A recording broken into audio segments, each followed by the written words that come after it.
Selamat datang di materi ke-13 mata kuliah pemrograman web server side. Materi ke-13 ini tentang PHP PDO,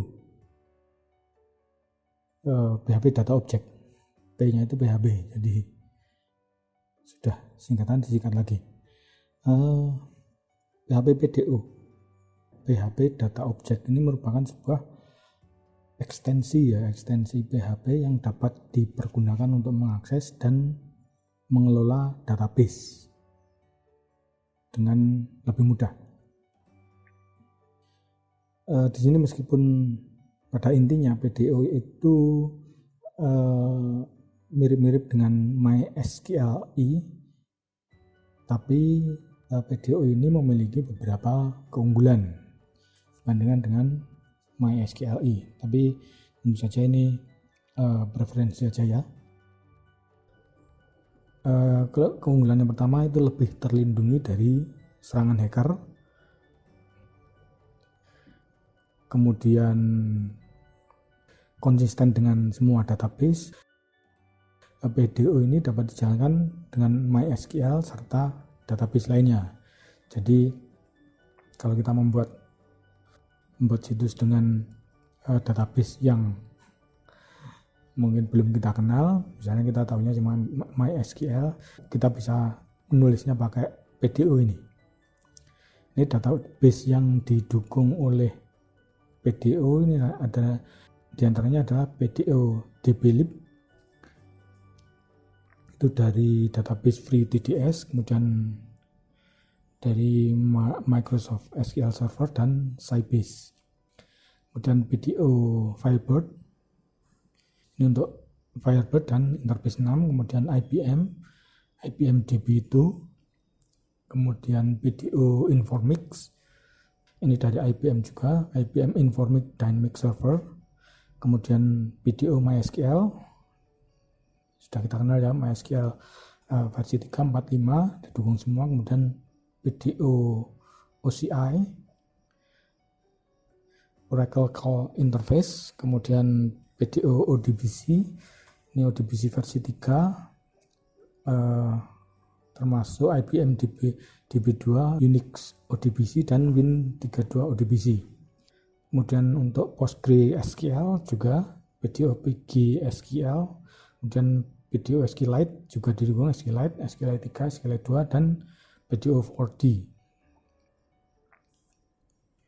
Kemudian keunggulan lainnya adalah ekstensi ini berorientasi objek.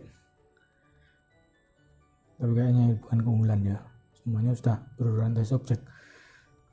Kemudian hal penting yang perlu diperhatikan adalah bahwa PDO ini tidak terikat dengan aplikasi database tertentu. Jadi apabila kita mengubah aplikasi database-nya, kita hanya perlu mengganti cara pemanggilan awal PDO-nya saja, dan coding-coding lain yang sudah kita tulis itu sudah langsung dapat digunakan, tidak perlu dimodifikasi lagi.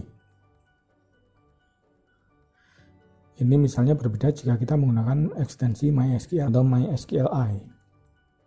Nah, di sini seperti dilihat dari namanya itu sudah bisa diketahui ya, karena kalau ekstensi ini hanya bisa dipakai dengan database MySQL. Kemudian secara teknis apabila menggunakan MySQL atau MySQLi, ini PHP ini langsung berhubungan dengan MySQL Server. Tapi jika menggunakan PDO, ia tidak berhubungan langsung dengan database, tapi hanya sebagai antarmuka saja. Ini skemanya seperti ini, ada PHP PDO, kemudian di dalamnya ada bagian-bagian yang khusus menangani database yang berbeda, misalnya MySQL, PGSQL, kemudian OCI untuk database MySQL, Postgre, dan Oracle. PDO ini bekerja dengan metode yang disebut sebagai Data Access Abstraction Layer. Kita tahu abstraction layer ya, jadi kayak ya middleware gitulah. Di sini artinya apapun jenis database server yang digunakan, kode PHP yang ditulis akan tetap sama. Kemudian PDO ini menyediakan abstraction layer untuk berkomunikasi dengan database server. Persis seperti kita bikin mobile web. Di sini dengan menggunakan kode PHP PDO ini secara tidak langsung kita juga bisa menggunakan database server selain MySQL, sehingga menjadi lebih fleksibel, meskipun mungkin saat ini yang kita tahu hanya MySQL karena yang terkenal mungkin yang kita tahu sekarang ini hanya MySQL, tapi seperti kita ketahui di luar sana ada banyak sekali jenis database dan banyak juga penggunanya. Kemudian PDO ini biasanya dipakai untuk melakukan fungsi-fungsi database dasar, misalnya CRUD seperti kemarin ya, memasukkan data, memilih data, update dan menghapus. Untuk mengaktifkan PDO, ini secara default PDO ini telah aktif apabila kita menggunakan PHP versi 5.1 ke atas. Tapi tidak semua database driver bisa digunakan. Dengan kata lain, karena alasan performa, PHP menonaktifkan beberapa driver database seperti Oracle atau PostgreSQL dalam PDO-nya. Kemudian untuk melihat driver database apa saja yang telah aktif, kita bisa menggunakan fungsi PDO get available drivers. Bentuknya seperti ini. Kita bisa pakai print R PDO, kemudian double colon get available drivers. Dan jika menggunakan SAM, driver yang aktif adalah MySQL dan SQLite. Di sini ada tulisannya array 1 MySQL, 2 0 MySQL, 1 SQLite. Kemudian untuk mengaktifkan driver database lainnya, caranya adalah mengubah setting di php.ini. Di sini kita buka file php ini pakai editor apa saja, yang penting teks, notepad bisa. Kemudian kita search keyword PDO.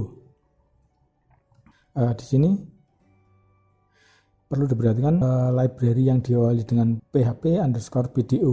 Ini adalah driver database PDO yang tersedia di dalam PHP.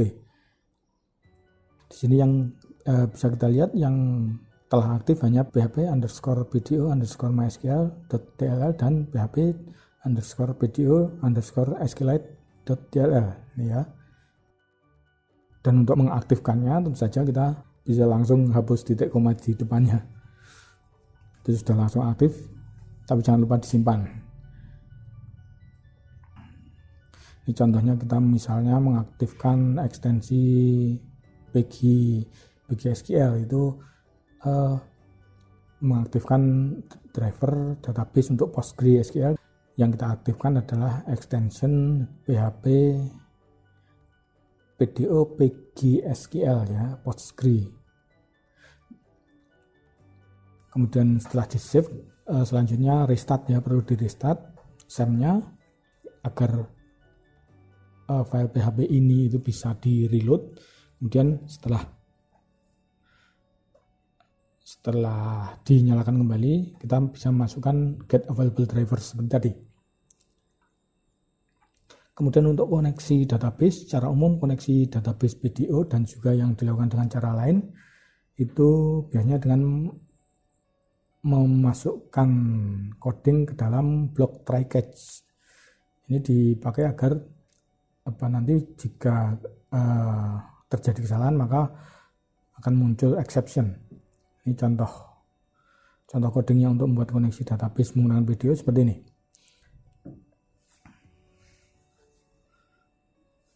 Ini dari contoh ini prosesnya relatif sederhana ya.